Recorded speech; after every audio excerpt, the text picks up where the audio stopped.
like I wanted to have a different background. I wanted to do outside today, but then it's raining like crazy. So I was like, oh man, that's no good. Yeah, I know. I was fiddling with mine as well. The plant in the background is probably the most important thing. Yeah. Cool, man. Well, I'll kick us off here.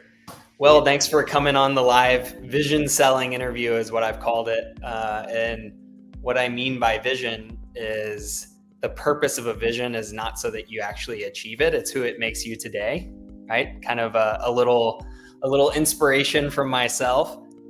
So how I took that is in my career, I got that through really good mentors, right? So I was like, all right, how do I get in touch with the best sellers that I know or sales leaders that have had a really interesting journey and can share to junior sellers or people that are even looking to get into sales, share some little nuggets of wisdom, we might say, on your path and why you chose the way you did and kind of how you stumbled into sales and going from not even wanting, like knowing about sales to getting into it and then going customer success route and now leading sales at RevSetter, which is really cool. I'd love to dive into it. But thanks for coming on, man. I really appreciate it. Yeah, of course. I mean, stumbling into sales is really the right way to put it for me, for sure.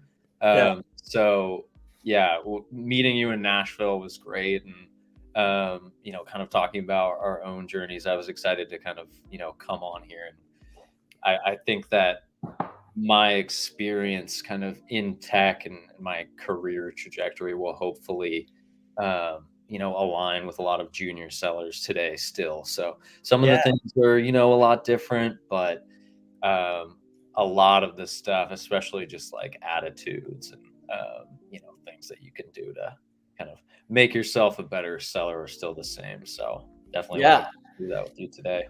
Yeah, we met at Pavilions Go to Market 23, which is their annual conference. I was nerding out a little bit because Chris Voss was one of the keynote speakers. You and I hit it off right away. It was kind of interesting.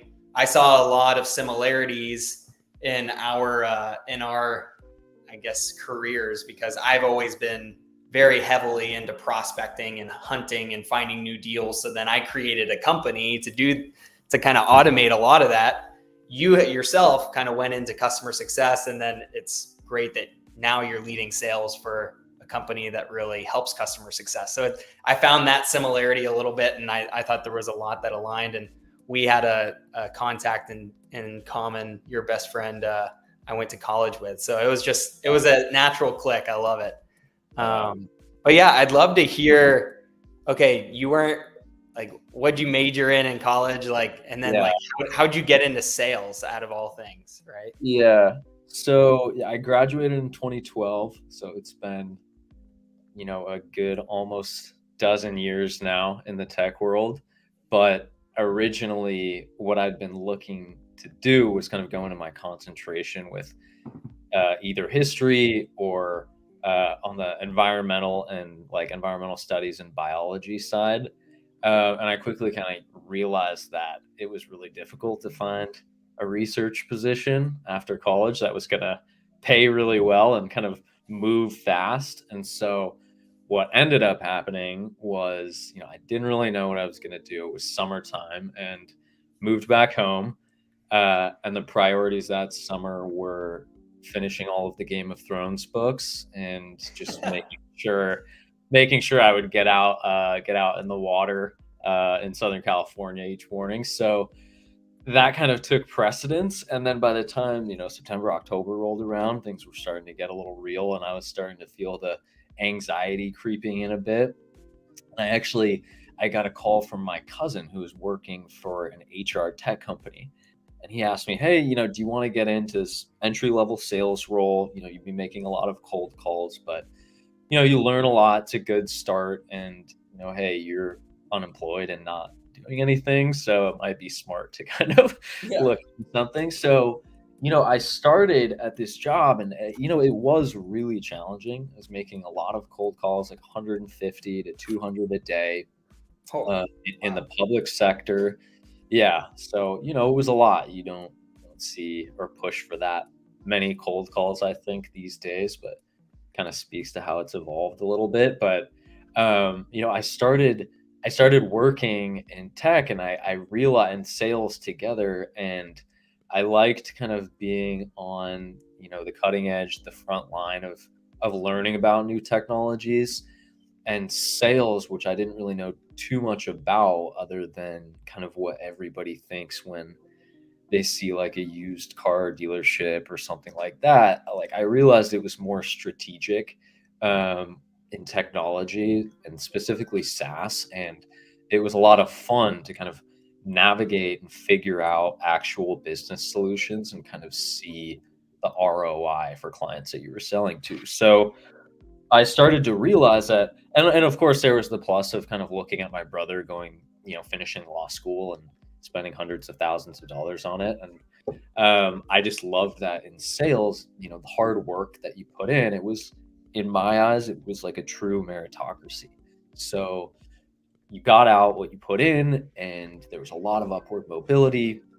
And if you were in the right place with the right people, it can be a lot of fun at the same time.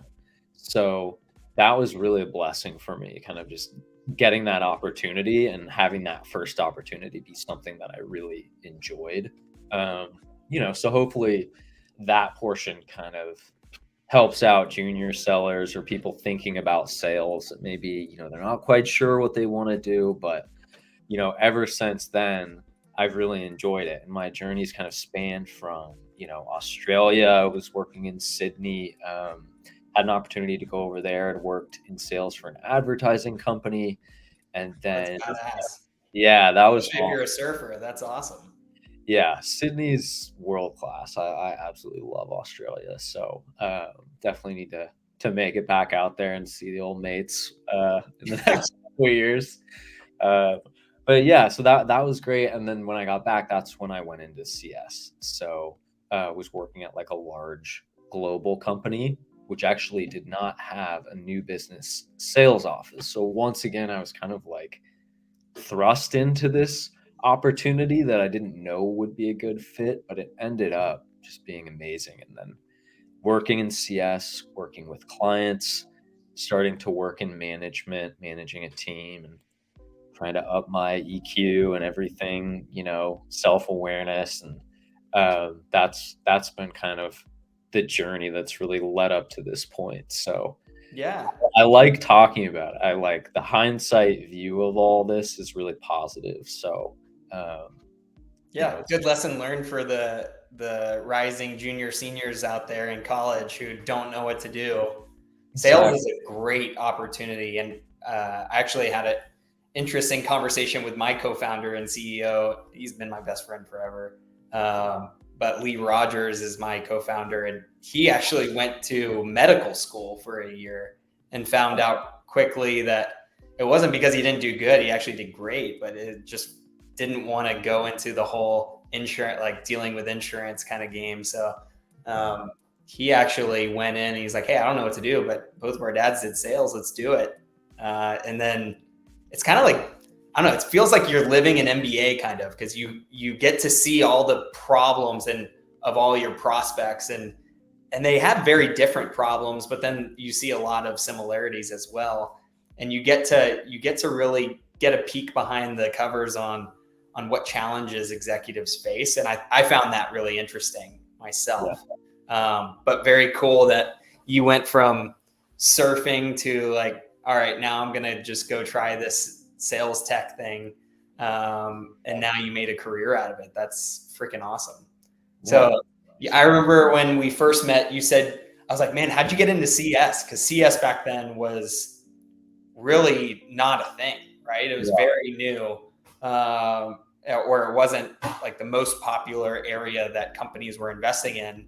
And you told me, yeah, I stumbled into CS, but then I loved it. Like, I've had various leaders on here and they've all had different journeys. We've had sales leaders, marketing, recruiting. But like, how did you get into CS, and like, what could someone that's a junior seller might identify in themselves that might see, oh, this is a good path for me? Yeah. So I I originally got into CS because they didn't, the company that I was interviewing at the time, Meltwater, great company, and they earlier on than a lot of other companies were investing heavily in CS, which was awesome. But they didn't have, their new business office was up in San Francisco.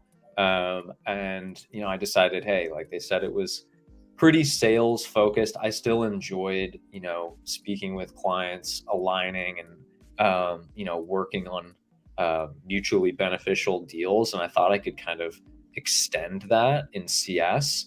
And then when I started and I realized that, I really enjoyed the consultative aspect of it. But it's funny that you mentioned the challenges, because in CS, you get your hands dirty a lot more when it comes to problem solving for these businesses. And a lot of the problems are very unique and different. And I was fortunate enough at this company to be working with a portfolio of an incredibly diverse amount of verticals. So, it would be sports teams, it would be healthcare, other tech companies. And so you're learning about what they need to do to succeed business wise. And then you start to make these connections, sort of like, many Venn diagrams put together of like the overlap with what's important to these businesses and how you can provide value.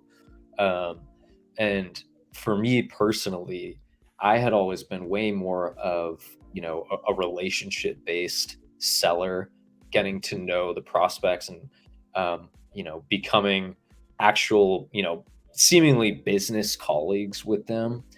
So it was just, it seemed like a natural fit. And I really liked there was still, the business and sales aspect of it when it comes to renewals and expanding partnerships.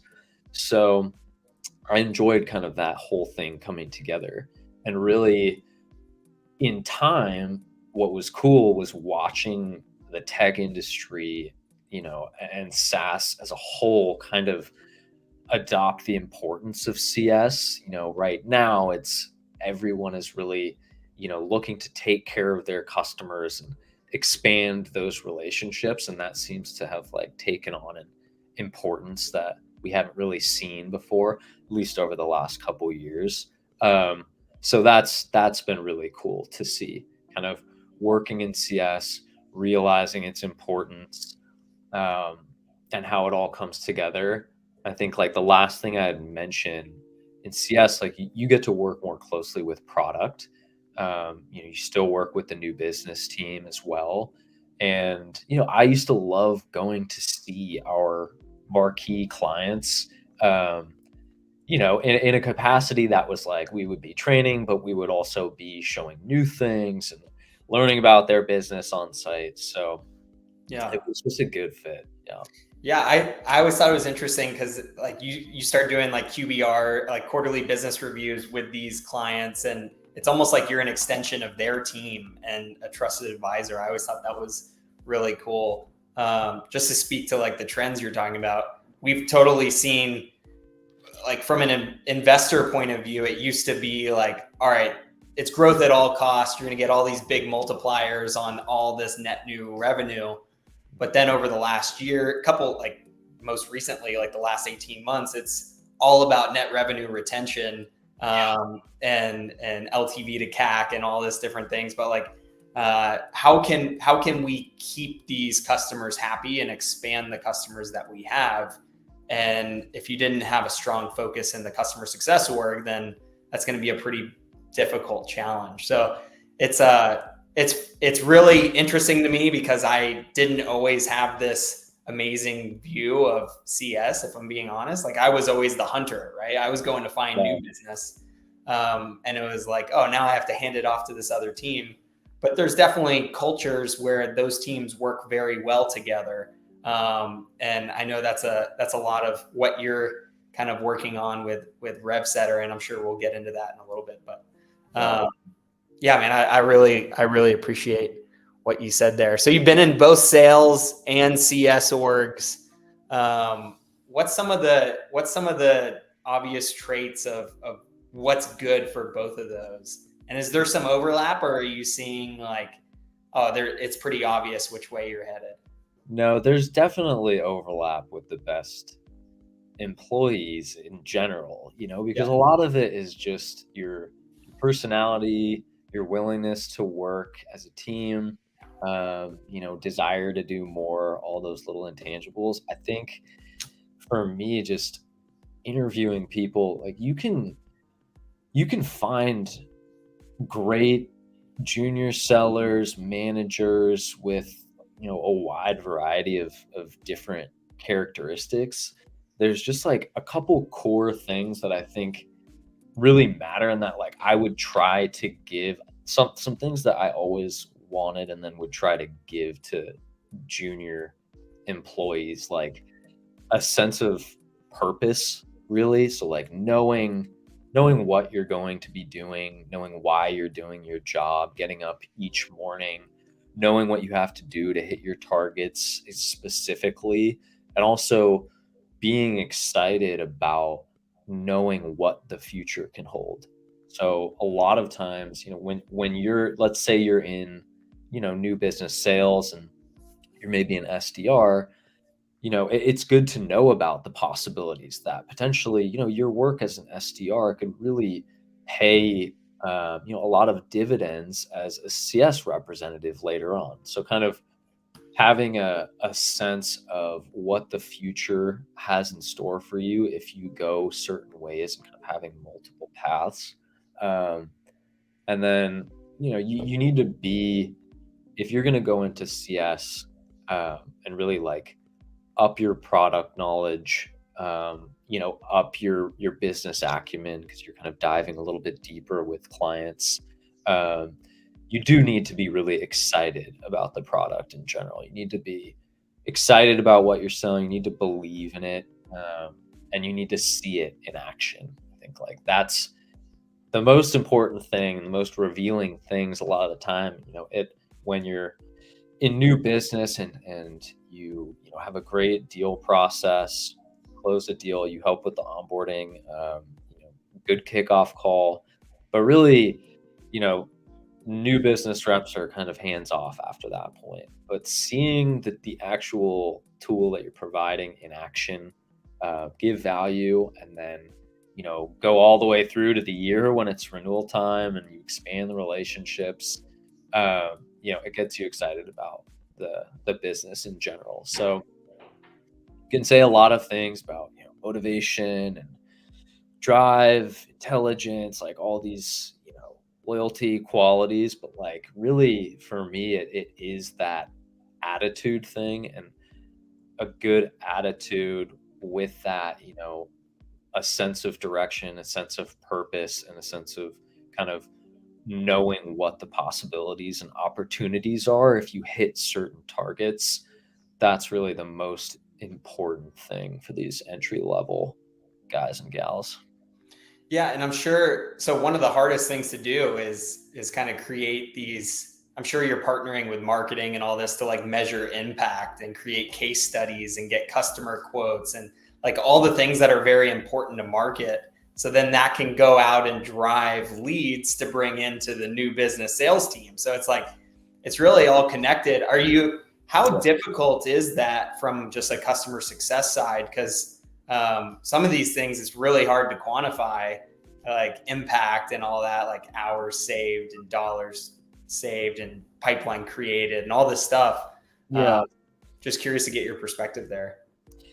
Well, it's tough to, in customer success, there's just so many, and that kind of like ties into why I'm at RevSetter now, and really like what we're trying to do and build for customer success, but also just like revenue operations. Because there's so much to report on, and you want to take in specific, aspects of certain clients. You want to look at, the productivity of your CSMs, usage and everything like that. What we really tried to do is make things super customizable. So like for CS in general, there's no like standard, you know, you want to report on your churn, NRR, GRR, you want to look at expansion and, you know, bookings metrics and all those certain numbers. But really what you want is, you know, an organized machine where you can access all different types of data in one place, really, because it's going to depend upon the organization and the vertical. But you know, you'll look at your retention, you'll see that clients are happy, and you know, if the NRR is really looking, you know, like 110 120 range, then you're looking pretty solid. So the measurement levels, you know, can vary based off the organization, but if you have a sense of the important data for your own company, then you'll know a good place of where to go. Yeah, for sure. So we've we've mentioned RevSetter a couple of times, but you transitioned from leading a customer success org as like a director role to moving over to this startup. How'd you make that decision? Because like making that jump from corporate to an entrepreneurial journey, like that was one of the hardest decisions I ever made. But like, how did you fully jump off and say, hey, I'm going to do this thing and probably take a much smaller pay just for this huge vision of where I want my life to go? Yeah, I mean, I was an individual contributor at the time before, you know, coming over to RevSetter. I'd really kind of felt like it had come full circle. You know, I'd been SDR all the way through, you know, regional sales rep, strategic accounts, AE, and then CS director, renewal manager, upsell specialist, and then CS director. So I felt like I'd covered quite a bit of ground, and it was just time to put everything to the test, you know, see if I could walk the walk and put up or shut up time. So at RevSetter, you know, the start of the company was really cool for me as well. So at Meltwater, one of my bosses, who was really you know, like a mentor as well, he was a VP of CS, and I was one of his directors on the West Coast. So we would go through our spreadsheets, kind of like going back to your last question. It's like all of our information, everything was in multiple places, disjointed based off of the offices. Handoffs from CA to CS were tough. We didn't know what to track. We would go from more sales metrics like NRR and GRR to then CS 2.0, and we would be looking at client usage and just client health. So I feel like there's got to be a better way is what's coming. Yeah. So going back to your last question, that's why there's just like, it's hard to answer what is the most, because I've tried to measure all of these different aspects, and I'll tell you, it's just like you have to look at all of them, and you know, you kind of need to look at separate clients too, and kind of dig a little bit deeper, because sometimes the ones with the best usage, you'll find churn anyway because you haven't spoken to them.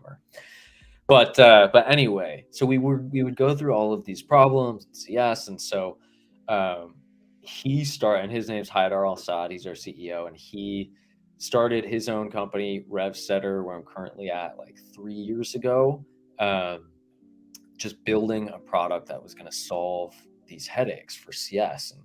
And you know, similar to you on the side, you know, we're friends, and he's such a smart guy. I trusted what he was doing, and you know, I was kind of looking around, and we had lunch, and he was showing me the tool, and immediately I just got so excited, kind of looking at these forecasting pages and seeing everything right there instead of, you know, on a million different spreadsheets. So I just decided I wanted to jump in. You know, as with anything else, you kind of have to look at timing and where you're at in your life. And for me personally, it was a great time to jump into a startup company and see if I had what it took to build something. So, you know, we're still relatively early on at this point. I've been at RevSetter for over a year now, but it has been so exciting working more closely with the engineers and the dev guys, product guys, building our sales methodology from scratch, working, and also our CS methodology as well, because I'm leading our CS team with our clients. So that's awesome. So super busy, as I'm sure you are as well, but like loving it, because kind of going back to that sense of purpose. Like, I know what I'm doing. We're building something. I love the technology. I like the people that we're working with. And there's just a lot of upside for the future. So it's really cool. And of course, I get to go to cool events in Nashville and meet people like you and get on live interviews and things like that. So Yeah, man. I've had this. So this is my 7th live interview. There's not been a single interview where they haven't brought up a mentor and like how much that impacted their career, because really is true that sure, there's probably a way better Zach Wright out there to do my role, but it's more of a trust thing with your co-founding team, and some of those first employees. So I thought that was I don't know. I felt very connected to that. So you said you've been doing this new role for about a year, is that right? Yep, a little over a year, building out our sales team, watching the product grow, watching the client book of business grow, scaling. That's a new thing for me. We talked a lot about that. So the growing part is so exciting, and kind of being a part more of like a microcosm of like a larger company, building a CS team and watching that grow gives a little bit of background, but this is, at a company level, it's unlike anything that I've done. So super exciting. But yeah, that's why I had so much fun talking to you and learning about sales as well. Yeah, and the deals feel like so. Like I closed a 28K deal recently, and I just remember feeling like so much pride, and on the scale of how large of deals I've closed, that's like minuscule, but this one feels a lot better. I think it's like right there. That's our first dollar that we framed for the. Oh, okay, nice. You did the same. It's a good feeling for sure, and you feel ownership in it, which is great. But so RevSetter sounds great. I actually plugged you guys in a conversation yesterday, which was kind of cool.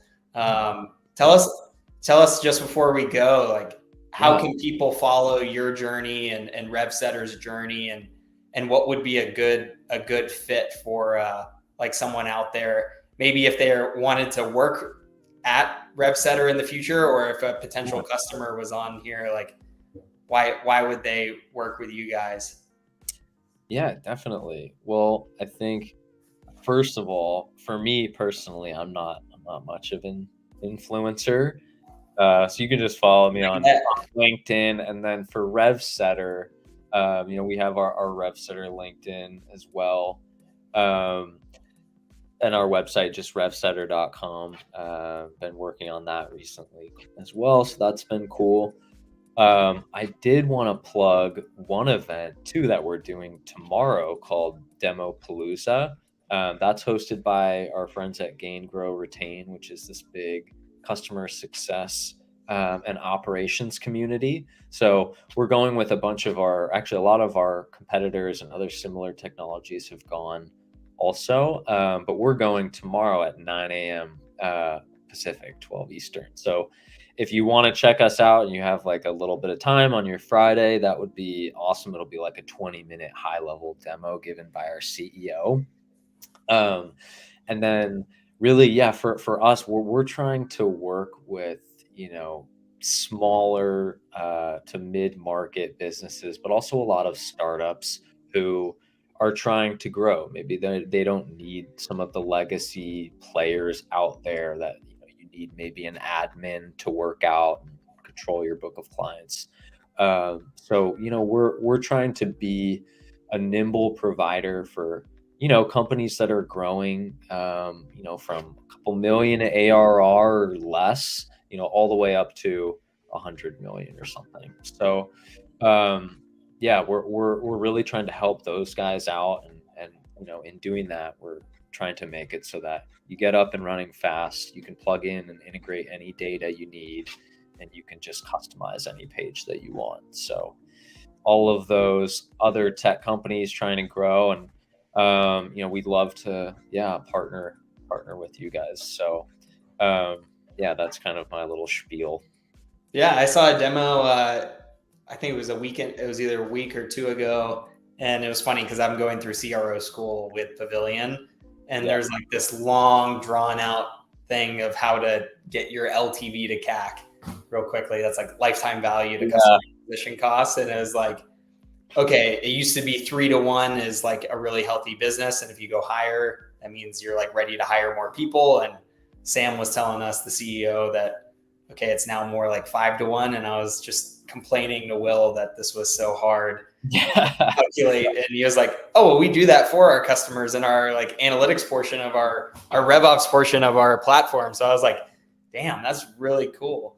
Yeah, exactly. So the startups and SMBs out there, check out RevSetter. But Will, I just wanted to say I appreciate you coming on here and sharing your story. I think it's really helpful because a lot of people, like, they might just think it's SDR to inside sales to field sales to sales management, and that's not always the case on the journey. There's more options out there, depending on your style and your future. So I just want to say I appreciate you coming on and sharing a little bit of your story here. Any last parting words? No, just, thank you as well. And yeah, I've also just really, as I'm building my own sales team and kind of looking at, SIF's technology as well, and being able to find those diamonds in a very saturated outbound market right now is very tough. So it's been really cool kind of like learning more about what you guys are doing and partnering with you guys. So I just wanted to, send you a thank you as well. And maybe we can do this again sometime and go over some cool updates. Yeah, would love to get an update a year from now, or maybe even sooner. But yeah, for the rest of everybody here, thanks so much for joining. We'll have more people on, and I'm hoping to do this every other week is the goal, and just bring some more vision selling interviews to you guys. But until then, happy selling. Thanks, Zach. All righty.